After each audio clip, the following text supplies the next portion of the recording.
So now without further ado, I'm going to hand the virtual floor over to Ainsley Mann to start today's webinar. Thank you, Asti, and good afternoon, everyone. I hope everyone is safe and well. It's very trying times we're currently living in here in Indonesia and elsewhere. So I'm conscious that many other people have other concerns to worry about. So I'm very grateful for those of you that are attending this webinar today, which will focus on plastic waste reduction credits. Before going into that, what I would like to do is just draw your attention to another initiative of BritCham's in relation to COP26, which should be of particular interest to many of the companies based here in Indonesia. So Asti, if you can share the screen, thank you very much. When we set up the focus group, we said that one of the objectives would be to try and encourage more business engagement around the UN Climate Change Conference in November this year in the UK, which in my home city of Glasgow. I'm very pleased to bring to your attention an initiative that that BritCham Indonesia is joining together with the Glasgow Chamber of Commerce and at least 9 other chambers of commerce around the world. In parallel with the UN Climate Change Conference, we'll be running a 2-day virtual event. It will be entirely B2B focused. It will be targeting companies who have a net zero agenda or target, or are involved in technologies and practices that enable industry and business to achieve the net zero objectives. This is a really good opportunity for companies here in Indonesia to participate. You'll have direct access to over 120 companies from around the world in areas such as clean energy, food and beverage technology, and that would be quite relevant to today's discussion, nature-based solutions, construction, etc. The BritCham is the only chamber from a developing economy that's participating in this event. So it really is a fantastic opportunity for BritCham members and other Indonesian companies to get face time with companies from all over the world. A number of chambers in Europe are participating, the US, China, and Singapore. If you would like to find out more about this initiative, Asti will leave the contact details of Marsha from BritCham, who is coordinating this on behalf of BritCham Indonesia. And I would very much encourage people to get involved. This is a unique event. It's only open to 10 chambers around the world, and it will run in parallel with the UN Climate Change Conference. So Asti, if you could please make sure, put on the notes here who to contact. That being said, I referenced climate change, I referenced food and beverage, and I come from a background in the Coca-Cola bottling world, which used an awful lot of plastic and still does. One of the initiatives that I found very interesting has been developing over the course of the last year has been the introduction of plastic waste reduction credits. Now, plastic usage and its associated pollution has remained one of the most complex challenges that many countries are still tackling, even in the present day. Plastic pollution has become one of the most pressing environmental issues, as the overwhelming production of single-use and disposable plastic products far outpace the world's ability to deal with them. In Indonesia, we have quite a significant problem here. I think Indonesia is probably the second largest contributor to marine plastic pollution, through no fault of Indonesians, I have to say. Almost 50% of plastics ever produced were made in the past 15 years. And I was staggered to learn that production has grown from 2.3 million tons in 1950 to 448 million tons in 2015, and presumably still growing. One of the initiatives to deal with pollution is obviously to deal with the recycling and the upcycling of plastic. This is particularly challenging in economies like Indonesia, where collection is an issue. And also from a financial perspective, some of the technologies are probably on the margin of financial viability. So it's very interesting that plastic waste reduction credits are starting to be introduced and are gaining momentum. I don't propose to go into that in great detail myself. I would much rather leave that to the experts today. And in that context, I'm very pleased to introduce two people who know an awful lot more about this subject than I do. First of all, I would like to introduce Maggie Lee. She's the plastic program lead at Verra. Many of you will be familiar with Vera from the voluntary carbon units. It's a registry, I think it's the most commonly used registry for voluntary carbon units globally. And I believe that Vera have between 1,500 and 2,000 projects currently in their registry, but I'm sure Maggie will correct me.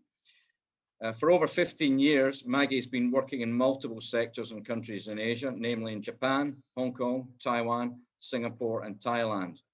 Before joining Vera in 2021, she was posted in Bangkok with the United Nations Environment Programme and Singapore with the World Wildlife Fund, Worldwide Fund for Nature, leading sustainable production and consumption initiatives.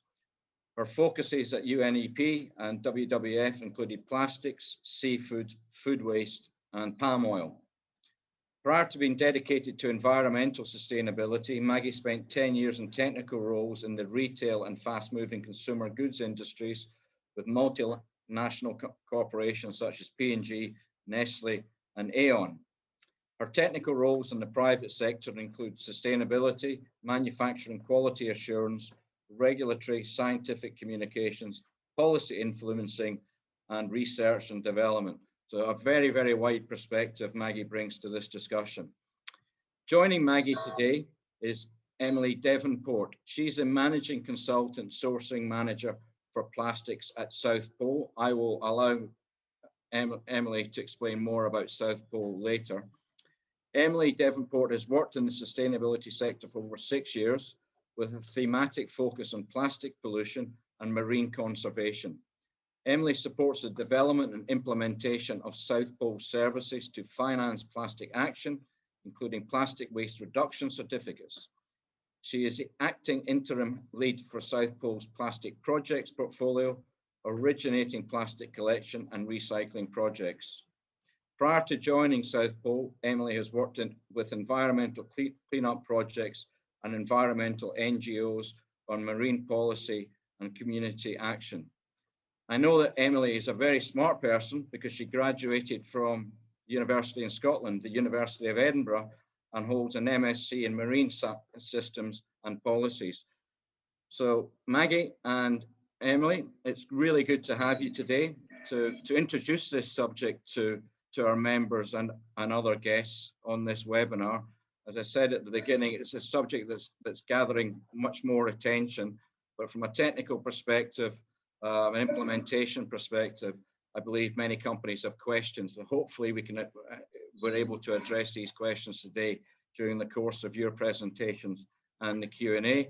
I would encourage as many people as possible to leave questions in the Q&A box. We'll have plenty of time for questions at the end of the presentations.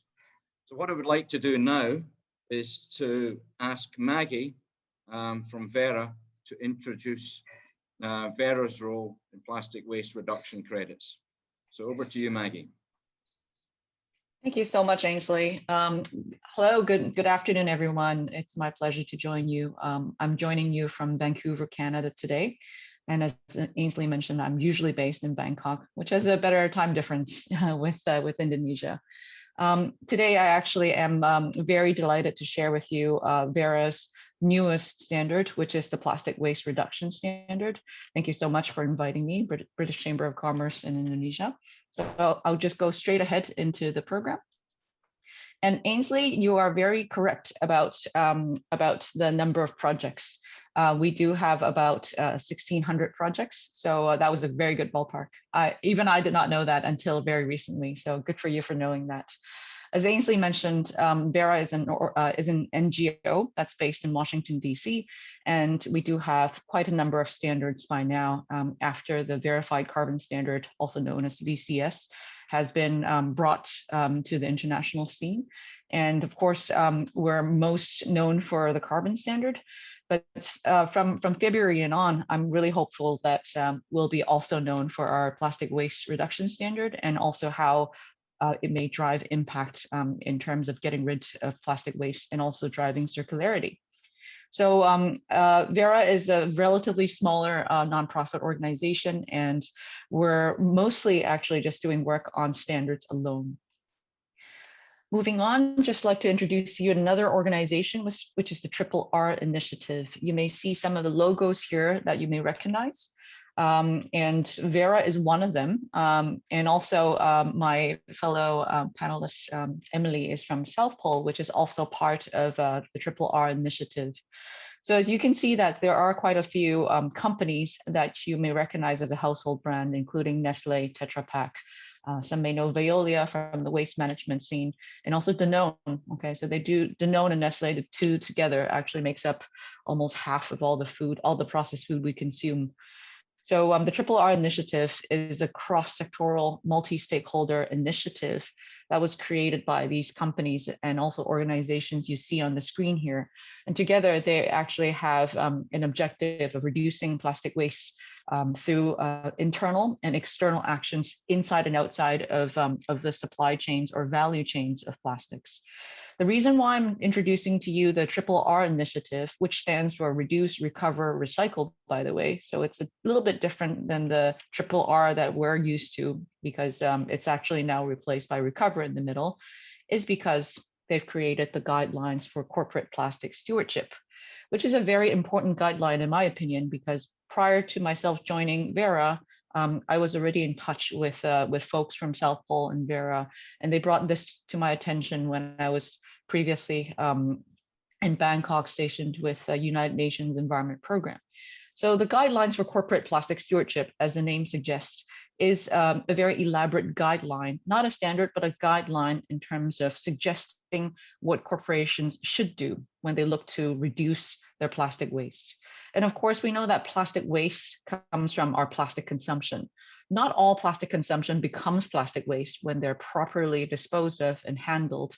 Some may go back into circularity by being recycled and being properly recycled and back into circulation, so that they could be made into other products, and sometimes even the same products that they were once.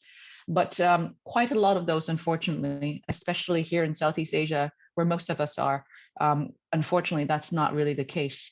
Some may end up as leakage, some may be improperly disposed of, and many of them, even when they're collected, the plastic waste, it does not become in use again. So that's also something that the RRR Initiative is very well aware of. So the guidelines that I'm talking about right now, they provide a practical guidance for best practices for transparently reporting plastic footprint, leakage, and mitigation activities. So there are a few things that we want to look at here. Is that when we are talking about plastic footprint, we know of something that's called plastic consumption, which is in particular when you create a product, you deliberately use plastics to create, for example, the packaging, or sometimes intermediate packaging, which is not in the final product, but still it's being consumed by the making or by the manufacturing of the product. And we also have quite a lot of organizations and businesses that are looking to actually reduce this type of deliberate plastic usage. So that's a very noble attempt, because we know that quite a lot of this plastic, as I mentioned earlier, especially in Southeast Asia, is ending up as plastic waste. And also it may end up in the environment as plastic pollution. So the guidelines for corporate plastic stewardship actually looks into these two areas. And just to actually show you a schematic diagram of how this all works together, is that when we think about total footprint, we know this footprint word maybe mostly from carbon, because we understand that when you fly, for example, when you take a flight, there will be a footprint in the form of carbon emissions. And same likewise, plastic also has a footprint. When we, as a business or as a person, when we consume plastics in the form of deliberate plastic use, it contributes to your overall total plastic footprint. On the other hand, there's also leakage, which is also something that that also is part of your total plastic footprint, but it's not deliberate use. Leakage, as the name suggests, is actually when we have plastic in the form of waste that is leaked into the environment or into improper disposal methods. So these two combined creates a total footprint that a business may want to calculate. Next, I want to introduce to you the concept of mitigation activities. So we know that there are quite a lot of businesses that have announced commitments. They're saying that they're doing quite a lot about lightweighting or reducing their plastic consumption and also reducing their overall plastic use, and also maybe even reducing their plastic leakage. Mitigation activities is also what the guidelines that I'm talking about is focused on. Quite a lot of those are within the value chain, meaning that the businesses have full control over how much they can do in terms of mitigating their plastic footprint. We can also look at plastic credits, which is the key concept I'm trying to introduce to you today. And also in dotted lines you see at the bottom here is extended producer responsibility. Sometimes we call it EPR in short. And this is also a very new concept that is emerging in Southeast Asia at very quick speeds. Many of us may already have heard of it if we've resided in different regions in the world, and that extended producer responsibility is now being hailed as a very effective approach in terms of policy. So there are mandatory and there are voluntary EPR schemes across the world that are functional, and they're very efficient in terms of raising recycling rates. So the total footprint plus the mitigation activities equals leadership claims. So these are commitments that are actually made by businesses.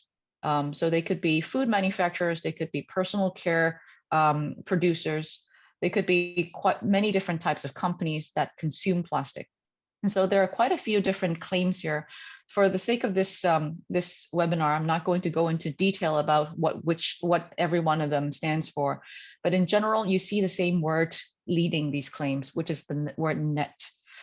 As we know, net means that in overall terms, they add up to be zero. So that actually says a lot about what we're trying to accomplish using plastic credits here.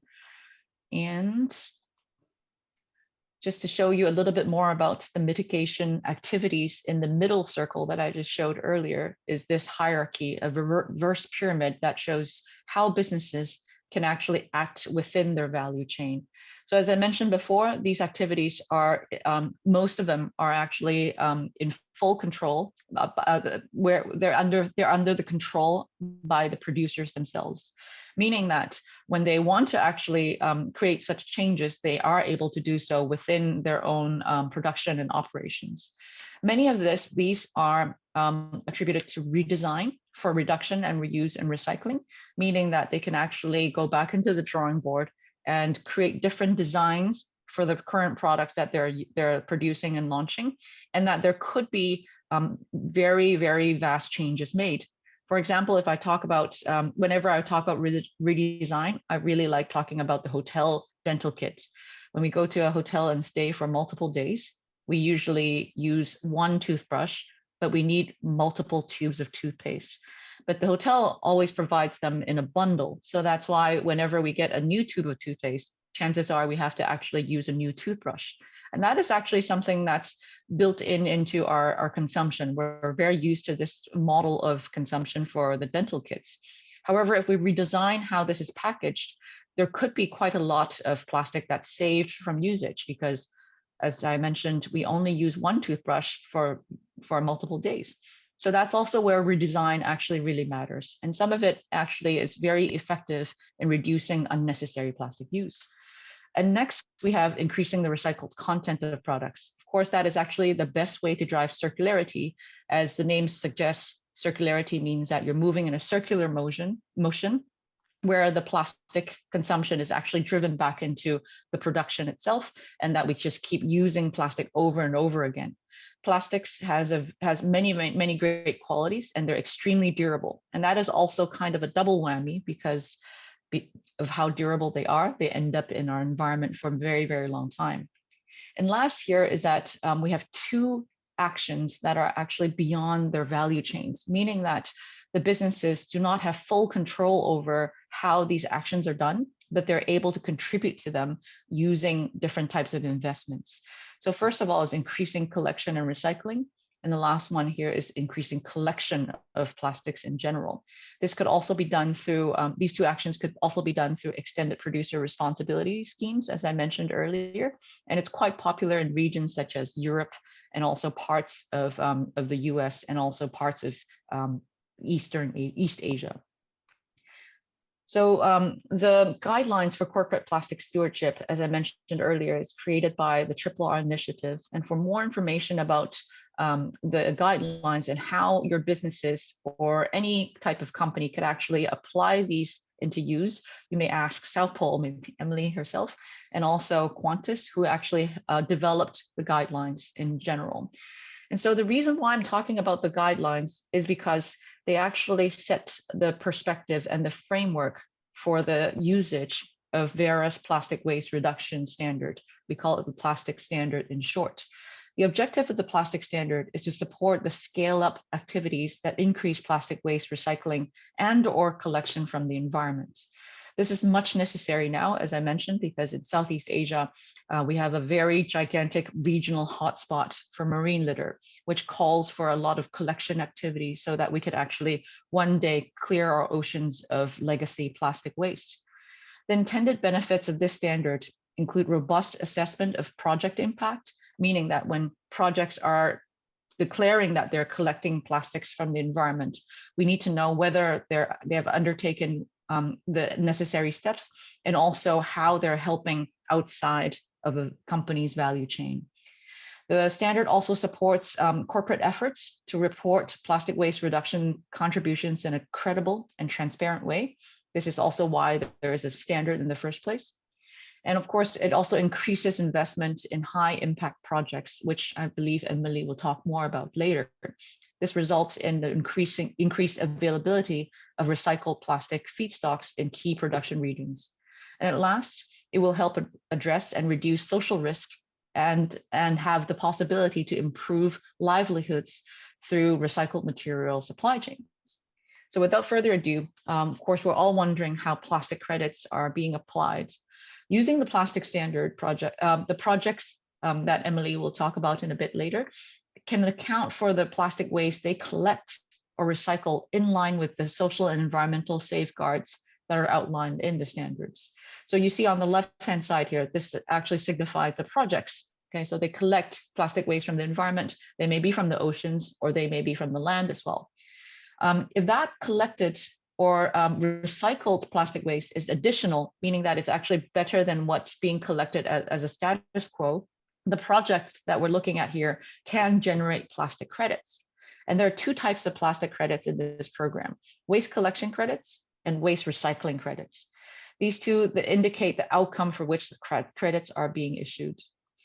Those credits can then be used by corporations. So these could be manufacturers, they could be restaurants, they could be hotels, they could be different companies that already have a plastic footprint to meet their commitments, the ones that I showed you earlier. So they could be your net zero plastic leakage or net circular plastic claims.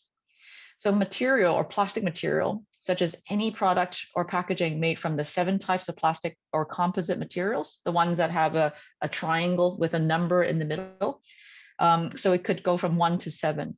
That is either in nature, including the ocean, or that would likely end up in nature. So they could be in makeshift dumps or makeshift landfills due to the lack of municipal collection systems, for example, can be collected using any of these activities, such as waste collection from the environment or improved curbside collection as well.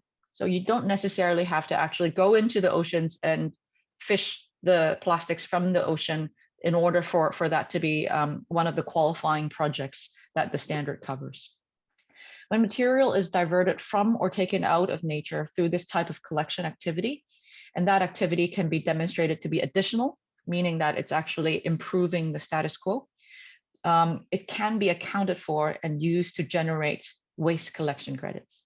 We categorize recycling activities as those that either result in plastic waste being delivered to a recycling facility. So these could be recycling plants or factories, or any activity by a recycling facility itself, such as investment in technologies for hard to recycle materials, or development of new recycling technologies as well, we're seeing quite a lot of those coming out from Asia recently. And that is also very exciting. It changes the landscape of recycling in general. If any of these activities result in more waste recycled than what would have occurred in the baseline scenario, again, this is what we're called additional. It can be accounted for and used to generate waste recycling credits.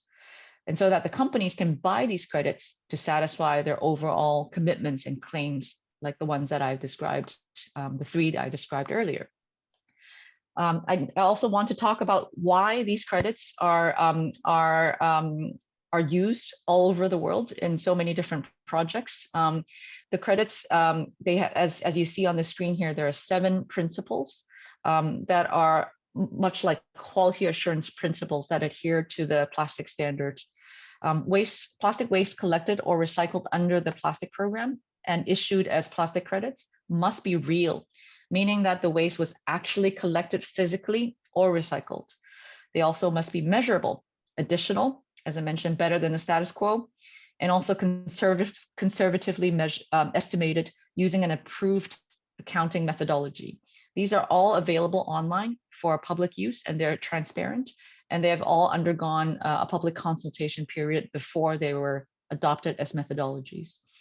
And they should also be independently audited by a third party and uniquely numbered and transparently listed on Verra's registry. As Ainsley has mentioned, Verra runs quite a few registries for different types of credits, and this is now one of them. And so these principles help safeguard that the standard is actually really creating the impact that it was originally intended to.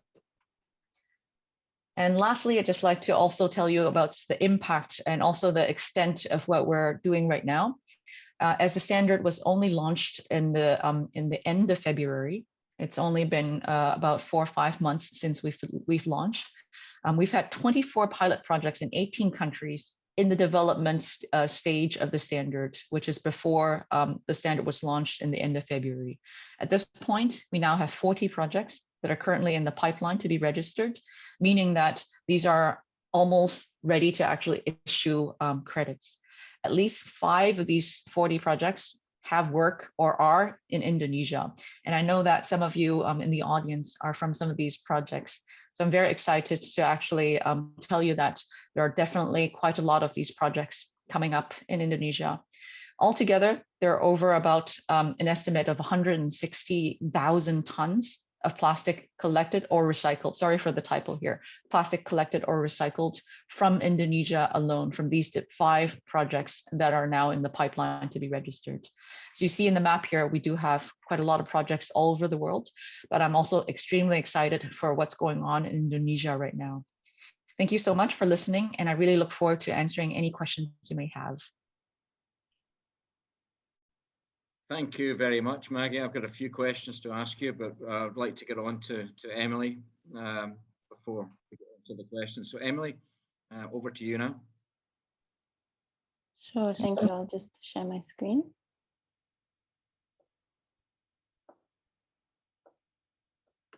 Okay.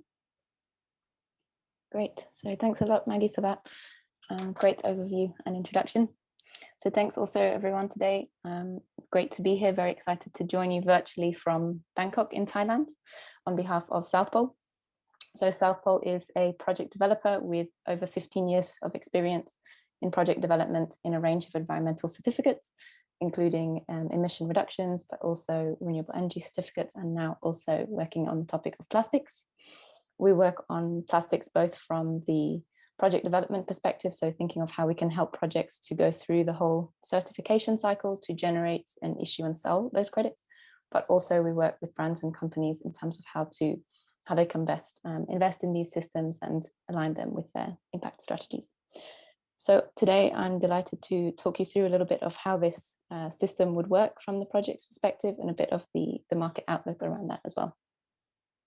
So to start us off, I'd like to just take a little step back to show why we at South Pole think that plastic credits are a necessary and useful part of the ways that we're going to fix the plastics challenge. So this diagram demonstrates the annual flows of plastics into the ocean specifically, and looking at how that is expected to increase or change over the next 20 years under different action scenarios. So what it really shows us is that with the current level of commitments from industry and governments, we're going to see a relatively minor decrease in terms of plastic entering the environment in the oceans. And it really highlights the need for more holistic action over time and for more new ideas, looking at really getting all hands on deck and how we can accelerate the transition to get us onto this green systems change track, which would get us down to reducing plastic waste entering the environment as fast as possible. So we do see plastic credits as a new mechanism, a voluntary mechanism that can be used to help companies and organizations invest in regional collection and recycling infrastructure, and specifically to accelerate the pace of that investment and scale up of that infrastructure in order to help create those enabling conditions for the circular economy as well. And as Maggie mentioned, this is, one part of the solution would need to go above and beyond existing commitments and existing actions around reduction and recycling, but we see them going hand in hand together. So without further ado, I will continue. So as South Pole, we have been aligning with different forces in the transition towards a more circular economy, which includes working with projects who are involved directly in the collection and recycling of plastic waste, companies who are interested to take action, and these emerging multi-stakeholder initiatives, such as the 3R initiative, which Maggie introduced, and the aim of which is to create international best practices and standardized approaches to plastic waste action. And what we see from this really is that there is a need for more holistic approaches and comprehensive strategies to address plastic waste. So this is an overview of how we usually recommend organizations to look at how to address plastics. And indeed, it starts from the same point that Maggie highlighted of first measuring the impact of the plastic used to identify the different polymer types, to understand where the main regions of impact are, and using that as the driving force to identify the right intervention strategies for each organization that wants to work on this. This can include setting new targets, interim goals, as well as looking at how redesign and reuse initiatives can help them to achieve their goals. And we see credits as part of this, of how they can start to immediately address parts of their residual footprint that cannot be dealt with upstream activities, and support projects outside of their supply chain. So what this looks like then in a bit more detail from the company perspective, we're working with them to identify what the right investment strategy might be, what types of credits or projects would be most aligned to the international best practice and guidelines, and how they can support impact funding and investment. And on the project side, we really are helping the collection and recycling projects to go from where they are today to be in a position where they can be certified and generate credits in order to benefit from these additional financial streams that the credits mechanism would create.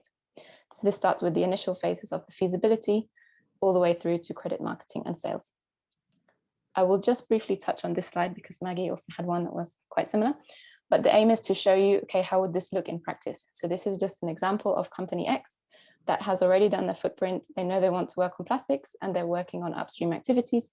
So now to address their residual footprint, they're looking at how they can use credits. So they may have set their specific leadership claim, and then we would help them to identify what the right projects are, the right credits they could use to meet those specific goals. And then South Pole would work with the different collection or recycling projects to help them get certified under the standards, generate the tradable certificates, which are the plastic credits, which are then retired and used by the organization as part of their plastic action strategy. So what I want to dive into now is a bit of what this means for the projects and how we support them. So as I said, we start from the initial stages of looking at the feasibility for the projects. So this means understanding exactly what the project activity is, what their potential impact is, and how this best aligns to existing standards or methodologies that may be out there. This includes looking at what credit types they may be most aligned to. As Maggie mentioned, it's the collection credits, could be recycling credits, could be a combination. And something that we see emerging as an opportunity is the potential to combine plastic credits with other credit types. So potentially also emission reduction certificates. It's not an exact science yet, but these are the sorts of things we would be looking at in the feasibility assessments. Then once we do this, we move through due diligence and then through to step 3, which is the project certification phase. So this is really helping the projects to complete the necessary documentation required by the standards, showing how they meet the methodologies, but also supporting them through the third-party verification and audit processes that are part of this certification phase, helping them with all the steps right through to being registered on the credit registry, and then being able to start their credit generation story. So these first three are sort of linear, and once you're registered, you're registered. And then the next two can be repeated cycles over a project lifetime. So usually a project lifetime can be 10 years fixed, or it can be 7 years twice renewable, which means we would be reassessing the baseline every 7 years. And within that defined period, you would need to be undertaking the monitoring of your collection or recycling project, and then in defined interim periods, submitting monitoring reports to show that you have been collecting X amount of plastic or recycling X amount of plastic. This again goes through an independent audit and verification before the credits are issued. And as I say, these last two boxes can be recurring as well. While we're here, I just want to touch on some example project types that we see emerging in the region in particular, within the two buckets of the collection and recycling. So within collection, as Maggie mentioned, we have the projects that are focused on environmental cleanup, reducing plastic waste in the environment, which can be riverine cleanups, community-led cleanups, but also those that seek to improve waste management in general. So household waste collection, formalized waste picker collections. And from the recycling perspective, we can see the small-scale mechanical recycling as well as the larger industrial mechanical recycling, and with potential to expand to include chemical recycling in the longer term. One thing we usually recommend for projects is that they have a minimum size of around 150 tons per year. It's just to make sure that the economics work, but this may also vary over time. Just to, before we close up, one question that will probably come up is, what is the price of a plastic credit? So we try to anticipate this a little bit, but as the market is new, it's quite hard to predict or to give exact prices. So what we see is that there is potential for credits to fall within this range I mentioned here of 200 euros per ton to 800 euros per ton. This is based mostly on the project costs to operate the project, so that they can benefit best from these systems. However, more assessment is needed with clients, with brands, to understand their needs. And we expect that there will be some fluctuation in this, and there will, as more projects become certified and credits are generated, the prices will stabilize over time as well. And when you think about prices, it's important to bear in mind that these can also really depend based on the project's characteristics. So projects that are larger scale in more developed regions may be at the lower end, whereas projects that may be smaller scale, have more direct community benefits, work to improve the conditions for workers as well, and may have more logistical costs, maybe in a more rural area, may have the higher prices. But in general, it's expected to be a little bit less liquid than the carbon market. To set us off before we go to our questions, we just wanted to highlight two trends that we see will be quite important in terms of creating this plastics credit market in the long term. So one is the increasing public scrutiny and request for more action from companies to address plastic waste, invest in collection and recycling. And this has been growing for the past decade and will also increase. And in parallel, we see increasing regulation at the national level, also regional agreements, and more of these extended producer responsibility schemes designed to encourage brands to take direct action by setting specific targets. So we see credits as working in conjunction with these in many ways, also enhancing them, but definitely not one or the other. And just to close, as Maggie mentioned, there is this 3R initiative, which was quite pivotal in terms of creating the guidelines for corporate stewardship and the plastic waste reduction standards. And really the key takeaway from here is that we see a growing trend of an increasing push towards more transparency and accountability of reporting. So while the concept of plastic credits has been around for a few years, really this idea of international standardization, of creating more transparency in terms of the mechanism and providing guidance and rules around how impacts can be monitored and verified is quite new. And that's a trend that we see will grow over time, both to give more consumer confidence, but also making sure that these investments really go to real impact on the ground. So with that, I thank you once more for listening to us today. And I want to introduce my colleague Aditya Rackman, who is the Senior Sourcing Manager and Southeast Asia lead, who is also working on plastics. So if you have questions beyond today, please feel free to reach out to one or both of us. But thanks again, and over to you, Ainsley. Thank you very much, Emelie. Maggie, I'd just like to start with you. There was a number of references to auditing and verification. Do Vera approve? You have an approved list of auditors that you use. How does that work? Who should companies approach? Yeah, that's a great question. We do have a list of the verification and validation bodies. We call them the VVBs, and they are. We're now also soliciting for more of these registered bodies with us. And so for every one of our standards, we do have a list of them, and we do have a rotation of such bodies as well. So since this standard is quite new, we are actually seeking more of these bodies to register with us. Okay, and Emelie, is that something that South Pole do in terms of the auditing and the verification? So we wouldn't do the auditing and verification, but we would support the projects in that whole step of getting the documentation ready for the auditing and helping to facilitate that exchange as well. And here on the ground in Indonesia, there are already organizations that are approved to do the auditing and verification? So there is one that is actually very close to being fully registered, and that one actually covers quite a bit of Southeast Asia. Okay. Emelie, you gave a price range of 200 euros to 800 euros. The range is enormous. What drives the pricing? Why would someone pay 800 rather than 200? And maybe from Maggie says she's involved in 5 projects here in Indonesia. Is that pricing realistic for a market like this? I can give a quick reflection on the ranges first, and then Maggie, feel free to jump in. I'd say that it's very largely dependent on the project context and also what the brand needs. So what we see on the one hand from the project's perspective is that there may be projects that have, as I say, are more industrial scale, and that can make it more that they can generate the credits, but maybe less commercially attractive in the marketplace. And there may be projects that have more of these secondary benefits, so more transformative in terms of the workers' rights, but also in terms of the long-term change of the way that plastic is handled and dealt with. That may be something that aligns with what the brands are looking for. So what we see that's quite important still is the storyline and the added benefit, and that may be what makes the difference with this.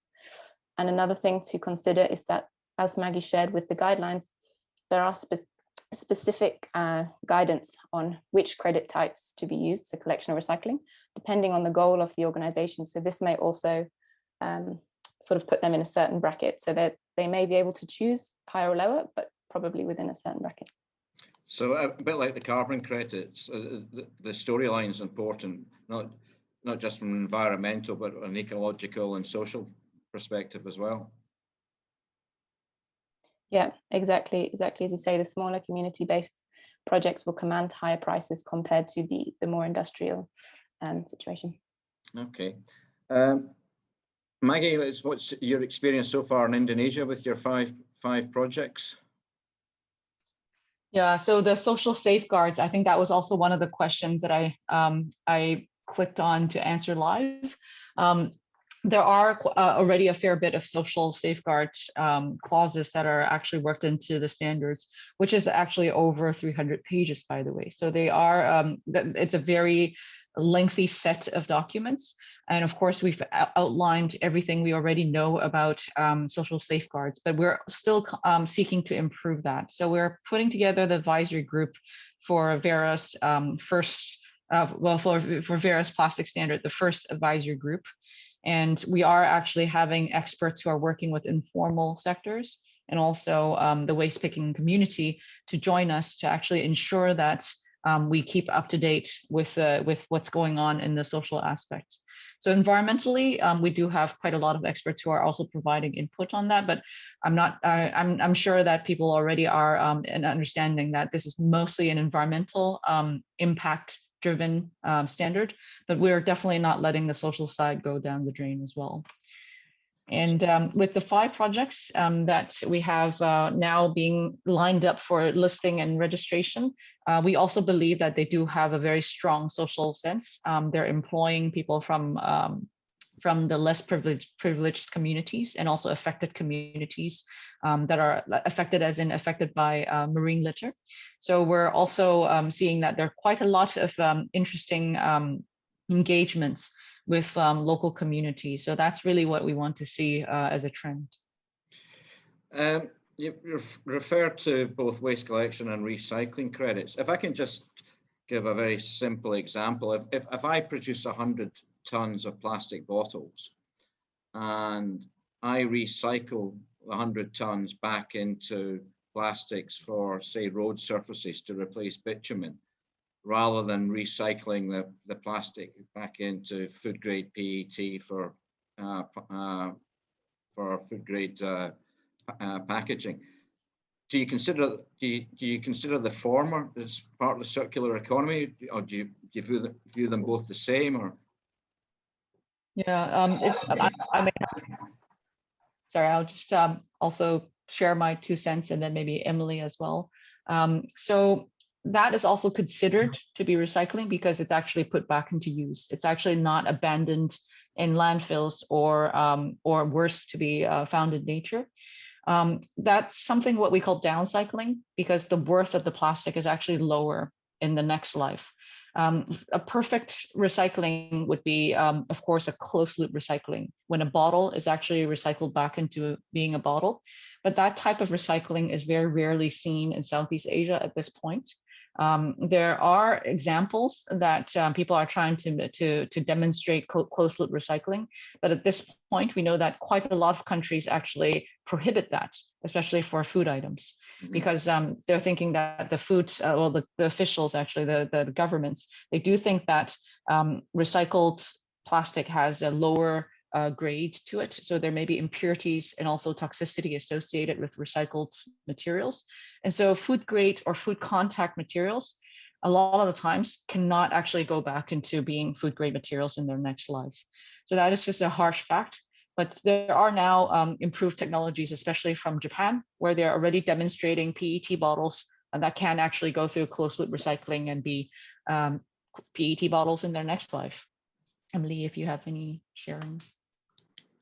Yeah, it's a very pertinent question, and I would say also that it's very dependent on the project context. As Maggie said, for some materials, these may be the way to get value out of them. However, in general, we would encourage projects to recycle in a way that gives the best use again of the materials. And then in some cases, it may be that, okay, they need to process the waste because of the waste specifically in some way, but in some cases that may not be eligible for recycling, but may be eligible for collection. So it's still worth considering what the potential there is.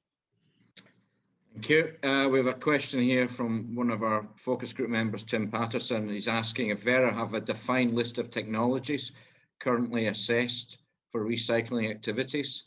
How does this match the list of polymers used in plastic waste?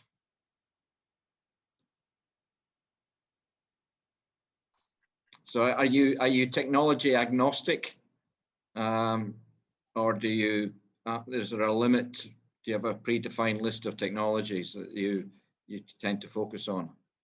I'm just trying to find the question here. I actually failed to find it.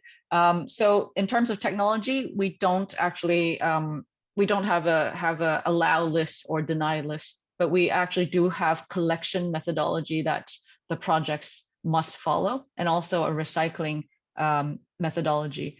And we are actually in midst of upgrading our recycling methodology to include chemical recycling. And so mechanical recycling is already currently in the methodology that you can see on the website. Right. And soon we're going to add chemical recycling to that. Okay. And here in Indonesia, the waste sector is dominant. The collection sector is dominated by the informal sector. And every time I ask my colleagues, can you tell me how much plastic is being collected and recycled? It's all guesswork. In terms of verification for this, do you face particular challenges in Indonesia relative to other countries? And how do you go about circumventing these, or dealing with these challenges?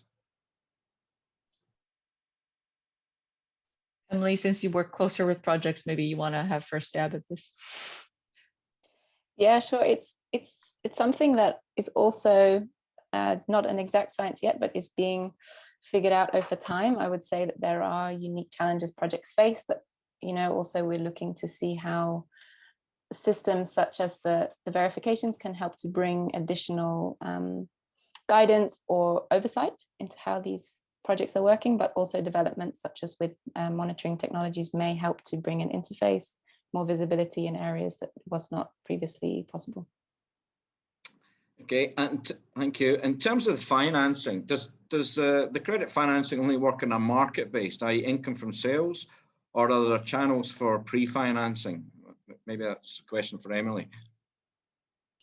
Yes, so I think initially it's intended to be similar to carbon. So on the retroactively, once the credits have been purchased, the finance would be sent to the project. However, it's something that is still being discussed if it's possible to create scenarios where the payment is paid in advance with specific buyers. And in terms of creating a pre-purchase facility, this is something South Pole is working on and looking to set up certain investors. So if someone is looking to invest in that, feel free to reach out. We can discuss this further, how to develop that system. And Emelie, can you give us an overview of where you see the demand for the plastic credits? Which sectors, which geographies, what type of companies are really fueling this demand scenario? Yeah, certainly. So it seems to be in the initial stages, at least, I'd say quite a lot of fast-moving consumer goods companies or brands that sell these everyday products that are feeling a lot of the pressure from consumers, but also with emerging regulation. And so these are sort of the sectors that are looking to take action first, or have maybe already started and are looking how plastic credits can work within that. And in terms of regions, because of the way the guidelines are split, really it could be global. If an organization is global, then they would need to invest in credits wherever their impacts are. But that may be split also by sub-regions. So for example, it could be within Southeast Asia, but we see there could be demand, for example, in Indonesia, also Philippines and Thailand, Malaysia. So it's still a bit open, but generally within this area, we do see quite a fair bit of demand.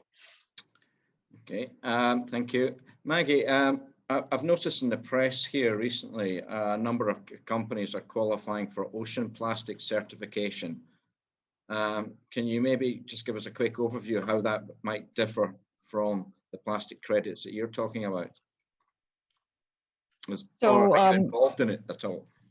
So we know that I think Control Union is actually heavily involved in that as well. But I definitely am not an expert on the ocean-bound plastic standard. I'm sure they have a very robust standard as well.